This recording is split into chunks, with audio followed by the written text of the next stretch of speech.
So this is the second video in terms of cutting out objects. So we've rasterized the blue, the red and the green, and we've been cutting out these geometric shapes. We can of course cut out the reverse. The way we do this is as follows. I'm going to, for the moment, turn off the green. So I'll turn off the green from there, and I'll turn off the blue. So we've just got this red to look at. And just so we've got a rather larger shape to play with, I'm just going to expand it like that. So there we are. We've got this red shape. You'll notice that it's not actually quite horizontal. It's slightly offset to one side. I could just move that. Otherwise it's a little bit disorientating. Anyway, so we've got this red shape. Now, there are various ways of doing this, which I'll go through now, but if we just go back, let's go, we've got the elliptical marquee tool there. Remember that there's something hidden behind, which is the rectangular one. So we now want the rectangular shape. Here's a rectangular shape. Previously I was cutting a window where this was selected, but I can do the reverse. I could cut out everything else and keep that.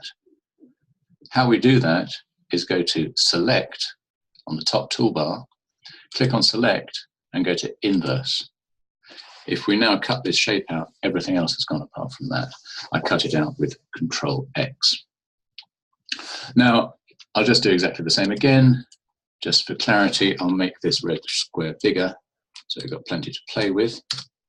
I'm going to make a different shape this time. If we go to the rectangular tool, remember behind that tool is the elliptical one. I'll make a nice elliptical shape, rather circular shape for now. And it's been selected, but I go to Select, I go to Inverse, and I cut that out, and I've got this shape. And of course, if I want a bigger circle, I can make it bigger. A lovely big circle there. Now, there are other ways of cutting out.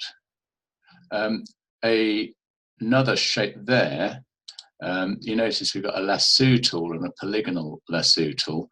A lasso tool makes curvy shapes that you can cut out. A polygonal one works as follows. We can click and we can click at various points. So you can cut out a zigzag of any dimensions. Once it's closed, it starts to have these little ant things scurrying around it. And if I simply cut that out, I get that shape. If I've done that wrong and I actually wanted to keep that shape as opposed to cut that shape out, you can always go backwards.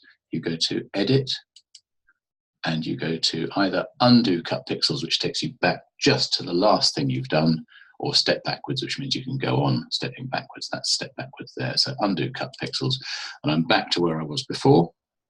I go to Select, I go to Inverse, and then I get that shape. And of course that is equally manipulable. I can move this, I can manipulate it, I can move around with it like that. And I can of course bring the other colors back now.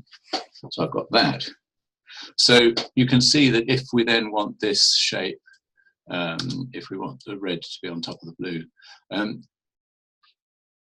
so it's a good thing to just experiment with how much you can do.